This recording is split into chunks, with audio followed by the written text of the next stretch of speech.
둘, 하나. 자, 계속 수업을 이어서 가도록 하겠습니다. 자, 그래서 결국은 압력을 계산하는 식 했죠. 그리고 요 단위를 풀었으니까 이 단위가 바로 의미하는 게, 얘가 의미하는 게 바로 압력의 정의라는 걸 알 수 있죠? 압력의 정의. 1제곱미터마다 수직 방향으로 누르는 힘. 1제곱미터가 바로 뭐냐면은 간위 면적이라고 그랬죠? 됐습니까? 자, 이렇게 계산할 줄 알아야 돼요. 자, 그러면은, 자, 이때, 자, 보면은, 자, 압력은, 자, 이때 당연히 압력은, 우리 아까 어떻게 되냐면은, 작용하는 힘의 크기에 어떤 성질을 갖고 있다고 그랬죠? 비례한다고 그랬죠? 비례.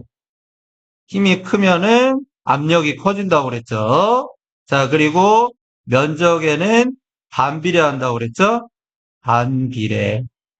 자, 그래서 압력을 크게 하려면은 어떻게 돼야 돼요? 작용하는 힘의 크기를 크게 해야 되고, 그리고 작용하는 면적을 좁게 해야지만 압력이 커지죠? 그래서 우리 아까 전에 했던 거, 여기다가 물을 가득 채운 다음에, 자, 요 뚜껑 방향으로. 얘는 닿는 면적이 요만큼이겠죠? 자, 근데 뚜껑은 닫는 면적이 얘보다 적겠죠? 그러니까 얘가 압력이 가장 최대겠죠? 여기선 압력이 최대. 즉, 물을 가득 채웠을 때, 잠깐은 무게가 클고 닿는 면적이 좁을수록, 우리 닿는 면적이 좁을수록 압력이 크다는 걸 알 수 있습니다. 자, 그래서 우리 넘어가 봅시다. 자, 쭉쭉쭉 넘어가서, 자, 그러면은 실생활에 어떻게 압력을 하는지 봅시다. 일상생활에서. 여러분, 썰매를 타려면은 압력이 너무 크면은 아래로 푹 빠지겠죠? 그러니까 압력을 좀 작게 해야지 빠지지 않으니까 닿는 면적을 어떻게 해줬어요? 닿는 면적을, 자, 닿는 면적을 크게 해갖고, 자, 압력을 줄여줬어. 그래갖고 스키나 눈썰매 같은 걸 탈 수 있어요. 반대로 못은 보세요. 못. 자, 못은 닿는 면적을 어떻게 했을까요? 닿는 면적을 이제 그림 있을 때 깜빡거리네요. 닿는 면적을 최소로 해갖고 자 어떻게 했냐면은 압력을 크게 해줬다는 거를 우리 알 수 있죠? 일상생활에서 활용하는 예들. 자, 그래서 밑줄 한번 쳐볼까요? 뭐, 금방 했던 거죠? 아까 눈썰매. 자, 눈썰매는, 자, 힘이 작용하는 면적.